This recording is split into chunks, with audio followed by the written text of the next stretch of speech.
us, but I'm at camp, so I just got back late Friday night, so I'm just meeting Johnson for the first time. We talked several times over the phone. He answered one of our calls, and we were basically looking for anyone that wanted to come and visit us for a week and help encourage us as we continue our preacher search. Unfortunately, Johnson is not trying out for the position, but he is pleased to be able to help us for a weekend, and we were pleased to welcome him here and host him while he's here. He serves at the Acton Church of Christ in Vichy, Tennessee. Is that right? Mickey. Okay, I did not know how to pronounce that. I'm saying it right, but I don't know how to pronounce it. And he is the associate and youth minister for them, their congregation, and he can tell you more about that. He's here with his lovely wife, Skylar, and they both graduated from Free Harvard back in 2023, and got married in December of 2023. So we were pleased to have them, and I'll not take any more of your time, Johnson.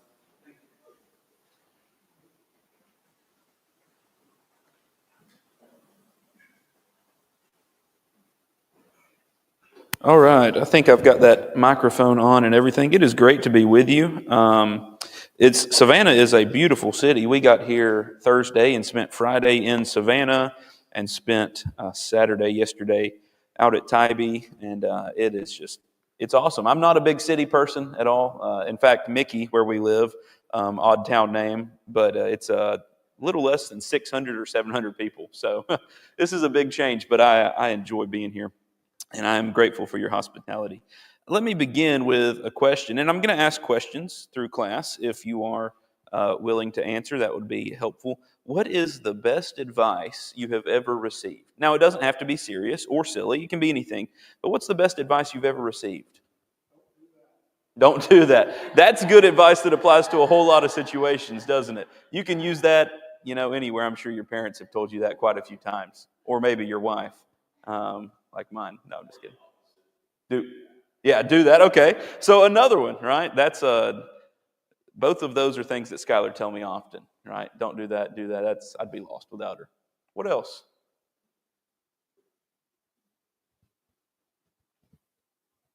You ever been given really good life-changing advice? Some of the best I was ever given when I was a senior at Freed-Hardeman, I was looking for a place to work and what I wanted to do. And already during that senior year, I'd been working at the church where we're still at now. And one of the teachers there at Freed-Hardeman, I talked to him, and he said, hey, stay there. Nothing wrong with being in a small place. You'll grow a lot. It'll be a good thing. That's been life-changing advice for me because we've been there and it's been very enjoyable, good things. Other advice, silly advice, I was told one time, I've never had to use this, but to never pet a burning dog. That's I don't know when that'll come in handy. I'm holding on to that for a happy day. Also, the advice that I hang on to from my father, in fact, he said the best Waffle Houses are the ones that are the most dangerous. Is that still true in Georgia? I know this is the home of the Waffle House. I don't know. But regardless, I don't know what advice you've been given. There's a lot of things. Today, I want to look at some advice from a famous biblical character, advice that I think shaped his life. I think it's also some of the best advice in the whole Bible. So, start in Deuteronomy 31. Turn your Bible there, and we are going to look at advice that begins with Moses. 31. Deuteronomy 31. And I will read these verses. We'll go through several different chapters, verses here and there. You remember, though, who Moses was? I'm sure you do, right? But what do you remember about Moses? What is he most famous for? Okay, for the 10 Commandments, right? So that's part of it. And he gives those 10 Commandments to the people, right? He is famous for all of these things, the 10 plagues, the 10 Commandments, several tens in Moses' life, leading the children of Israel. But in Deuteronomy 31, look at verses 1 and 2. Then Moses went and spoke these words to all Israel, and he said to them, I am 120 years old today. I can no longer go out and come in. Also the Lord has said to me, you shall not cross over this Jordan. What's happening to Moses? He can't go to the promised land. All right, Moses can no longer go to the promised land. And do you remember, by the way, why that's happening? Yeah, he disobeyed, right? Numbers chapter 20, he was supposed to speak to the rock. He struck it instead. God said, well, your punishment is you can't go into the promised land. Moses, though, their great leader, the one that has led the children of Israel, for over 40 years, is now leaving. This is a serious moment in the Israelites' history. And of course, you remember why that's happening, but I want you to imagine that you're one of the children of Israel. You're someone that has followed Moses all the way out of Egypt. And now, of course, at this point, you wouldn't have been in Egypt, but you would have been a child through those 40 years of wandering. And now you're standing on the edge of the promised land, and your great leader, this wise sage, and I don't think Moses was a 120-year-old person that was crippled and couldn't do anything. I mean, this was a powerful individual, I would assume, is no longer going to go with you. How do you feel at that point? Scared, yeah, more than probably just a little bit. Lost, right? This is your only leader. You can imagine, we have presidents that are in term for 4 years, and how crazy it gets when those things change, right? After 4 years, we think, oh, this is terrible, the world is going to end. Moses has been the leader for 40, maybe closer to 50 years, and he's done, right? If you're one of the children of Israel, you're just wondering, how can this guy be replaced, right? He's led us through the wilderness. He's parted the Red Sea, the 10 Commandments, the plagues. What are we going to do? I think they're scared and terrified. So Moses, knowing that the people would feel this way, gives them some words of comfort. Right? Moses has a lot of leadership experience. He knows what the people's needs. Look at verses 3 through 6. Moses continues, he says, the Lord your God himself crosses over before you. He will destroy these nations from before you, and you shall dispossess them. Joshua himself crosses over before you, just as the Lord has said. And the Lord will do to them as he did to Sihon and Og, the kings of the Amorites, in their land when he destroyed them. The Lord will give them over to you, that you may do to them according to every commandment which I have commanded you. So be strong and of good courage. Do not fear nor be afraid of them, for the Lord your God, he is the one who goes with you. He will not leave you nor forsake you. Verse 6 is the first time that advice appears. We're going to come back to that phrase, be strong and of good courage, over and over and over. But Moses tells them, be strong and of good courage. God is with you. He will not leave you. He will not abandon you. Those words would have been, I think, very encouraging to hear from Moses. That is what the people needed to hear. But instead of imagining you're the people, now imagine you're Joshua. You know who Joshua is, right? What do you remember about Joshua? Yeah, right. Well, that's the great song, right? Joshua fought the battle of Jericho. That's a good one. Joshua he's the trainee of Moses, right? One of the big moments in Joshua's early life is when he is one of the 12 spies. Remember that? They go into the land. This is before the 40 years of wandering. They go into the land, and it's Joshua and Caleb who say it's a good land, we should take it. The rest, the other 10 say we shouldn't, and the people side with the 10 instead of Joshua and Caleb. So everyone dies except for, it seems, Moses, Joshua, and Caleb. That's God's punishment. All the ones that are older than a certain age. And then in those 40 years, Joshua has been the protege of Moses. He's been with him. He went up on Mount Sinai, in fact, at least part of the way up. So if you're Joshua at this point, after these 40 years, how do you feel? How do you feel if you're Joshua?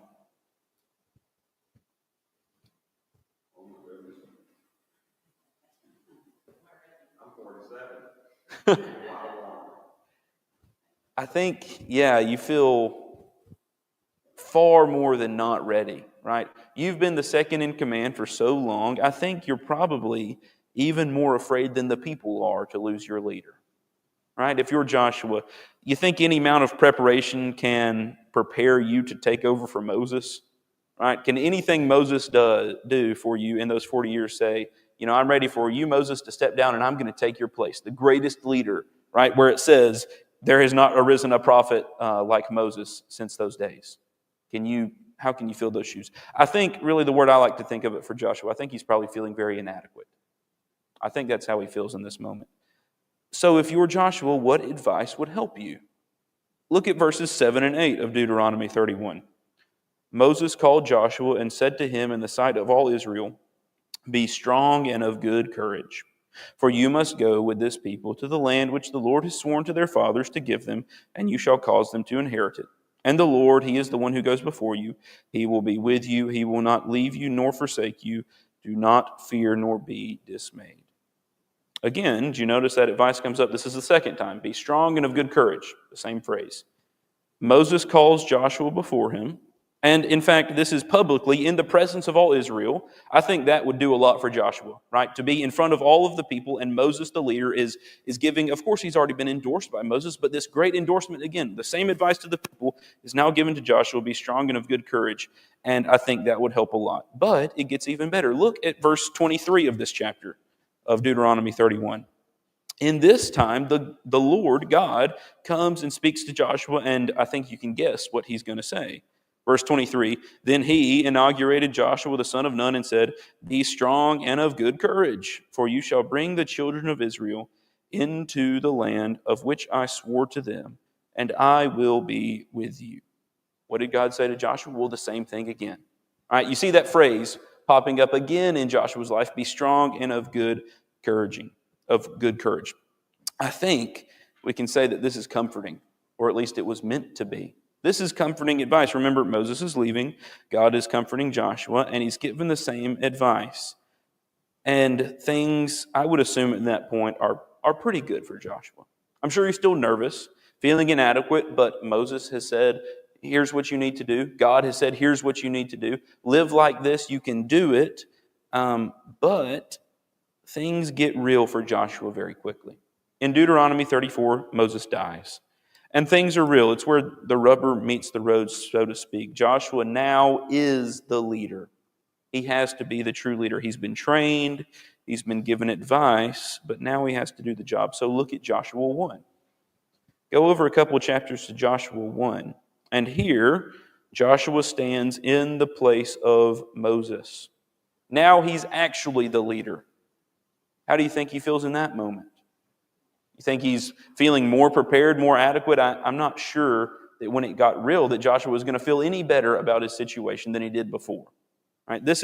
He has just become the leader. Moses has just died. What does Joshua need? Well, he needs to know also that the people will actually follow him in all these things. So Joshua feels weak. Look at chapter 1. We're going to read 1 through 9. God comes again and speaks to Joshua. After the death of Moses, the servant of the Lord, it came to pass that the Lord spoke to Joshua the son of Nun, Moses' assistant, saying, Moses, my servant, is dead. Now, therefore, arise, go over this Jordan, you and all the people, to the land which I am giving them, the children of Israel. Every place that the sole of your foot will tread upon, I have given you, as I said to Moses. From the wilderness and this Lebanon, as far as the great river, the river Euphrates, all the land of the Hittites, and to the great sea, towards the going down of the sun shall be your territory. No man shall be able to stand before you all the days of your life. As I was with Moses, so I will be with you. I will not leave you nor forsake you. Be strong and of good courage. For to this people you shall divide as an inheritance the land which I swore to their fathers to give them. Only be strong and very courageous, that you may observe to do according to all the law which Moses my servant commanded you. Do not turn from it to the right hand or to the left, that you may prosper wherever you go. The book of the law shall not depart from your mouth, but you shall meditate in it day and night, that you may observe to do according to all that's written, for then you will make your way prosperous, then you will have good success. And then verse 9, maybe the most famous verse in all of Joshua, have I not commanded you, be strong and of good courage. Do not be afraid nor be dismayed, for the Lord your God is with you wherever you will go. Did you notice again what God actually said 3 times to Joshua? The same phrase that popped up 3 more times.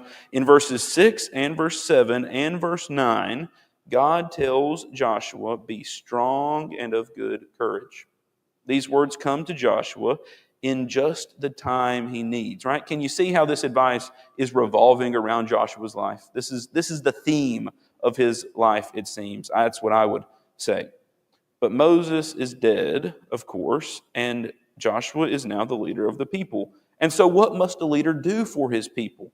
What does Joshua need to do for the Israelites? He needs to address them, right? He needs to speak to them, tell them, I'm here, I am your leader. But I think there's going to be a lot of tension going into that moment. And this tense moment is found, Joshua 1, 10 through 15, he goes to speak to them, and he gives them directions, and we won't read that, but he says, prepare yourselves, we're going to go into the land, we're going to take it, we're going to serve God. And there's this tension, I think we can read into it after verse 15, because how will the people respond? Will the people follow their new leader or will they not, right? They have followed Moses for so long, but great change can bring great conflict. Will they continue to follow their leader, their new one, Joshua? Look at their response in verses 16 through 18. This is one of my favorite parts of this. So the people, they answered Joshua, saying, all that you command us, we will do, and wherever you send us, we will go. Just as we heeded Moses in all things, so we will heed you. Only the Lord your God be with you, as he was with Moses. Whoever rebels against your command and does not heed your words, in all that you command him, shall be put to death. Only be strong and of good courage. Again, that phrase comes up in Joshua's life. You can see what they tell him, be strong and of good courage. They knew that Moses had told this advice to Joshua. Right? They were there. They had watched it, listened to it happen. Perhaps they knew that God had said it, and now they return it back. And so do you realize who all has told Joshua to be strong and of good courage up to this point? Literally everyone around him. First it was Moses, then it was God, and then it was the people. Everybody that surrounded him in his life tells him, be strong and of good courage. This is the advice of his life. This is the thing that I think defines his life. Perhaps we wonder, why was he to be strong and of good courage? Why was he given that advice? Well, I think those verses tell us, he has a task. He's been tasked to take over after Moses, to be the leader, to be the one that goes into the promised land. He had a big task that can only be done with God, so he had to be strong for that, right? Strong and of good courage for that role. So he's given the advice that he needs. But for us, from these stories in Joshua's life, what's the lesson? What's the point? I think there's 3 lessons from these. Of course, there's more than that, but 3 prominent ones that I want to share with you from the life advice of Joshua. The surrounding, this is his motto, his theme: be strong and of good courage. So 3 points from that. First, it's that strength comes from a source. That's the first part with Joshua. Where does strength come from? Particularly physical strength. How do you gain that? Yeah, exercise, working out, things like that, right? If you've ever played sports or watched sports or been to the gym, you know where physical strength comes from. It's you tear down your muscles to build bigger ones, right? And the more you exercise, the more you work out. The strength from Joshua, though, it's different than that, right? This is not that same physical strength. Where was Joshua's strength supposed to come from?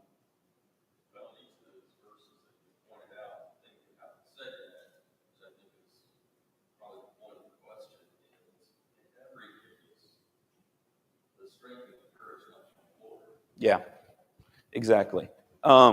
Notably, we could look at any of those in Deuteronomy 31 or Joshua 1, 6, 7, and 9. The strength comes from the Lord. Particularly, listen to Joshua 1, 9 again. Have I not commanded you, be strong and of good courage, do not be afraid, nor be dismayed. Why? Because the Lord your God is with you wherever you go, right? Where did Joshua's strength come from? Well, it came from God. It had to come from this source. The strength of Joshua came not from his power, his own power, or the might of his army, but because God was with him. Now, we could assume that Joshua, I think we'd be very safe to assume that Joshua was a very strong person. He likely would have been a mighty warrior, right? You wouldn't have been selected as one of the 12 spies if you were not. You wouldn't be selected as the leader of the people, as the great army commander. He would have been, I think, a very strong and capable person in his lifetime, even now as he's approaching older age. But his strength didn't come from that same thing. And it didn't come from, Joshua wasn't made strong because he trained with Moses all the time, or because he had been carrying the burdens of the nation, or because he could swing a sword so well and shoot a bow. It came from God, who was always with him. That's what God assured him of. I will be with you wherever you go. In the same manner, where does the Christian's strength come from? On one side, let's ask the question, where do we often try to pull our strength from? Ourselves, right? We generally try to pull our strength from ourselves. We think that if we do good enough, or if we try hard enough, or if we have endured so much in the past, then we can do it again in the future. I think it's worthy of note that that's just not the case. Right? That is not the case for the Christian. In fact, go to 2 Corinthians chapter 12 for a few verses. In 2 Corinthians chapter 12, Paul writes, these are famous verses, but they're worth reading for this point, regarding where the Christian's strength come from, and his personally. Paul writes in 2 Corinthians 12, 7 through 10, "And lest I should be exalted above measure by the abundance of the revelations, a thorn in the flesh was given to me, a messenger of Satan to buffet me, lest I be exalted above measure. Concerning this thing I pleaded with the Lord 3 times that it might depart from me. And he said to me, My grace is sufficient for you, for my strength is made perfect in weakness. Therefore, most gladly I will rather boast in my infirmities, that the power of Christ may rest upon me. Therefore I take pleasure in infirmities, in reproaches, in needs, in persecutions, in distresses, for Christ's sake. For when I am weak, then I am strong." When did Paul say he was strong? When he was what? Weak. How does that make any sense?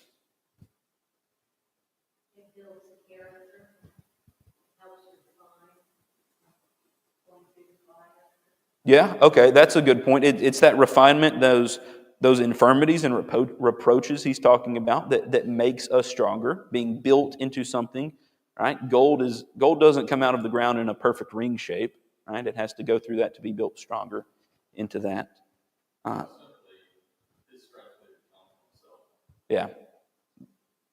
Those two combined, I think, is his point. Somehow, his greatest strength came when he was at his physically weakest, he's saying.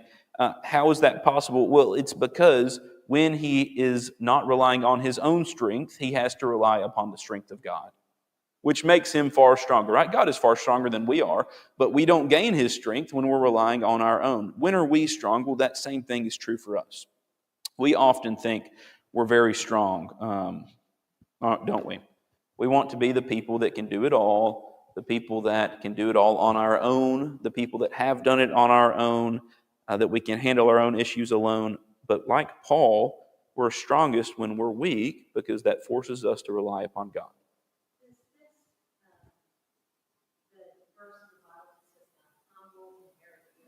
Mm-hmm.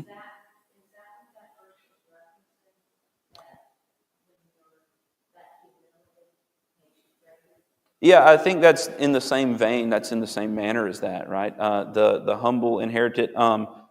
Humble yourselves in the sight of the Lord, and what will happen after that? He will lift you up, right? The Bible says. It's that point that it's, the great and mighty of earth, they all fall. Only the ones that endure are the ones that stay with God, right? He's the only one that has that lasting strength, the enduring strength. There's a poem. There weren't a lot of poems in high school. Maybe this sounds bad, that really stuck with me from English class. But there was one called Ozymandias. I don't know if you've ever heard of that one. And it's a wonderful poem, and it's a guy looking at this stuff, and he's looking at these ruins, and it's a ruin of Ozymandias, and he's saying, look on my strength and beware, basically. And the guy's saying all it is now just a toppled ruin, right?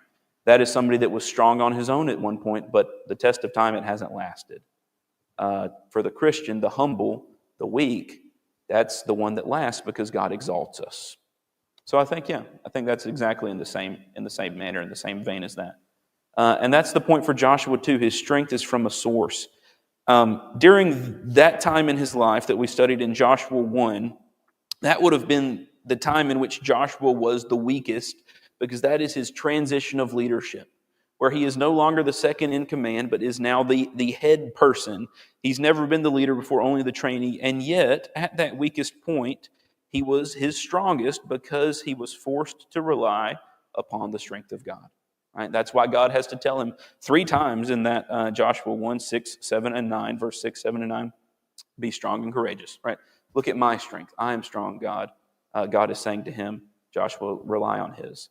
Our strength is from a source. I think that's a great lesson we can take from the from the life advice of Joshua, that you may be strong on your own. Some people really are strong on their own, but that won't last. You won't be the strongest on your own. You have to take your strength from God. So that's point number one. Strength is from a source. Number two is that strength is for a task. The story of Joshua and his strength is about really his task. What was the task of Joshua? Why was he supposed to be strong? You remember?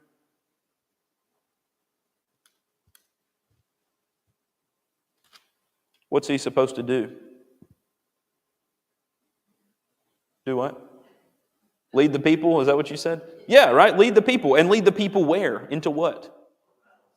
A lot of battles in the promised land, right? He crosses, and I'm pretty sure the first battle of Joshua is the Battle of Jericho, if I remember right. Which that would have been a mighty battle to win. And by the way, that's about relying on strength from God, right? The Battle of Jericho. What sane army commander in history? We went to Fort Pulaski yesterday. What if the Union troops come down and they decided, I know how we'll take Fort Pulaski. We'll march around these walls 7 times. Right? That's crazy. And blow our horns, right? We'll march around once a day for 6 days, and on the 7th day, 7 times, and blow our horns, and the 7.5-foot thick masonry walls will all crumble, and we'll win a great victory, right? That's absurd. Joshua did that at Jericho. That's relying on God's strength. But his strength was for the task, for a purpose of leading the people into the promised land. Deuteronomy 31:7 and 23, where he's told to be strong, you must go with this people to the land which the Lord has sworn to their fathers to give him. Verse 23, you shall bring the children of Israel into the land which I swore to them, God is telling him, and I will be with you. And then, of course, in chapter 1, verse 6 and 7, you shall bring the people into this land as an inheritance and teach them to observe all the law. Joshua was given the strength for a task, for a purpose, to bring the people into the land of Israel. Right? He wasn't just to be strong on his own. And the same thing is true of us today. We don't gain God's strength for no reason. We have a task to accomplish. What is our task? What is the task of the Christian?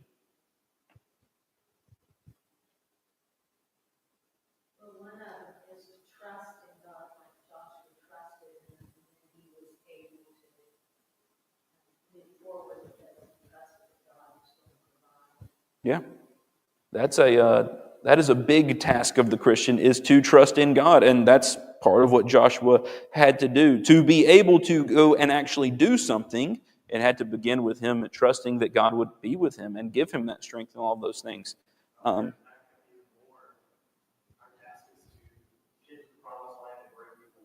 Okay, yeah. Do what? Love our neighbor and teach the gospel. I think you're exactly right, and that perhaps that's the thing we do, and the way we do that is by trusting God. I think the verses that give us the task is found in the Great Commission. You likely know this. Matthew 28:18 and 20, Jesus came and spoke to them. He's talking to the apostles, but I believe this goes directly to us as well. All authority has been given to me in heaven and on earth. Go therefore and make disciples of all the nations, baptizing them in the name of the Father and of the Son and of the Holy Spirit, and teaching them to observe all things that I have commanded you, and lo, I'm with you always, even to the end of the age. That's the Christian's task. Right? We are called to go and do that, to get ourselves to heaven, but not just ourselves, to get others there with us. That's what we're supposed to be doing, to take the gospel to the entire world, to preach it to all, to make disciples of every nation. But is there anyone in here, by chance, who can do that on your own? Have you ever had any success taking the gospel to all of the world? Right? And all of the world, I mean, I'm not saying you'll travel the world, even the world of Savannah, Georgia. Can you do that on your own? Right, that's silly. Of course not. We can't do that by ourselves. Can you stand up to the pressures of the world on your own? When we try to do that, that's actually when we fall to them typically. Right? Can we take the gospel to the world? Can we accomplish our task without the strength from God? We can't. That's the simple answer. It's just impossible.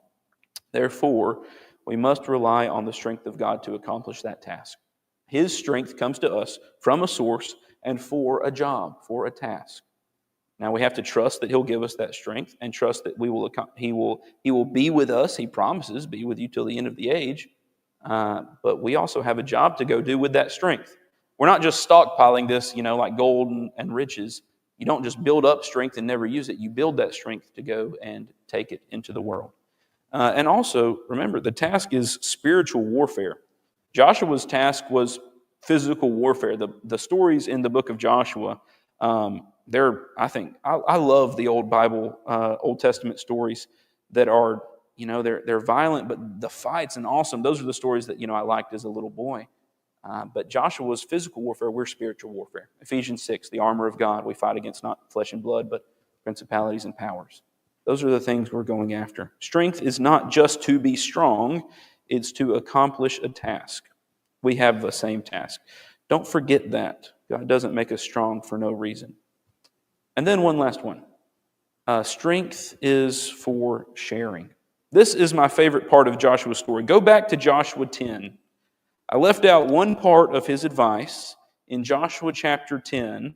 The last time, in fact, we hear this phrase, be strong and of good courage. So, Joshua chapter 10, the Israelites are going through their conquest of the promised land. And when they do it God's way, they just sweep through. Right? They have bumps in the roads like Ai and other places, but they are sweeping through. And we could read 1 through 15, all of these. We won't read all of them, but they begin this battle. And in short, in verses 1, it starts, there's the king of Jerusalem. This is not an Israelite city at the time. 5 Amorite kings. Verse 3, Adonizedek, king of Jerusalem, Hoham, king of Hebron, Piram, king of Jarmuth, Japhia, king of Lachish, and Deber, king of Eglon. These 5 kings get together and they say, man, these Israelites are sweeping through. They are on a tear. We got to stop them. And they say, I'll tell you what we'll do. We will go fight the people of Gibeon. Because they make this comparison, they say the Israelites destroyed Ai, this small city, and Gibeon, this great city, joined the Israelites. So we're going to go get revenge against Gibeon and perhaps put a stop to these people. So they make battle. They go to fight against the people of Gibeon. And God, or the people of Gibeon come to Joshua and say, please help us. We're your allies. So they do. And Joshua chapter 10, verse 9. Starting in verse 9, we'll read through 15. The battle begins. Joshua therefore came upon them suddenly, having marched all night from Gilgal. So the Lord routed them before Israel. These are the enemies, the 5 Amorite kings. Killed them with a great slaughter at Gibeon, chased them along the road that goes to Beth Horon, and struck them down as far as Azekah and Makkedah. And it happened as they fled before Israel and on the descent of Beth Horon that the Lord cast down large hailstones from heaven on them as far as Azekah, and they died.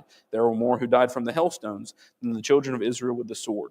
And then this is the most famous part probably of the story. Joshua spoke to the Lord in the day when the Lord delivered up the Amorites before the children of Israel. And he said in the sight of Israel, sun, stand still over Gibeon, and moon in the valley of Ajalon. So the sun stood still and the moon stopped till the people had revenge upon their enemies.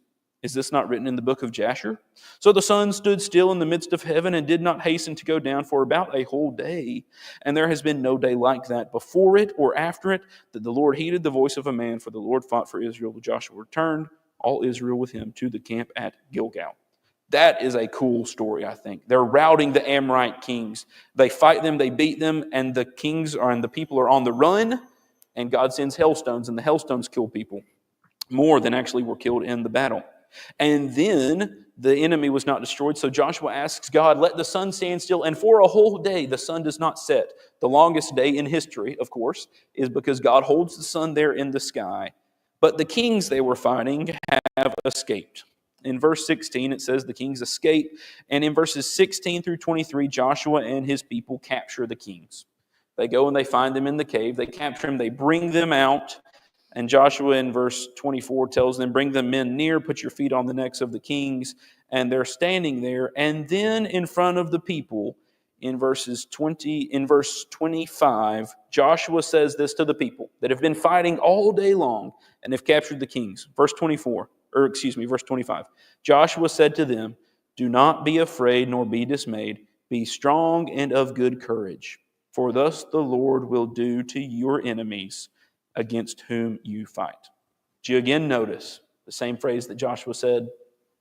I don't know if you noticed, though, But this is the first time that Joshua has told anyone else to be strong and of good courage.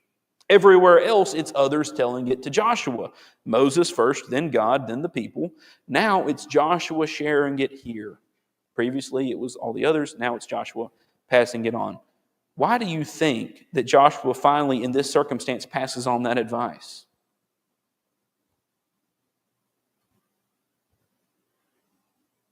You think there's any reason why?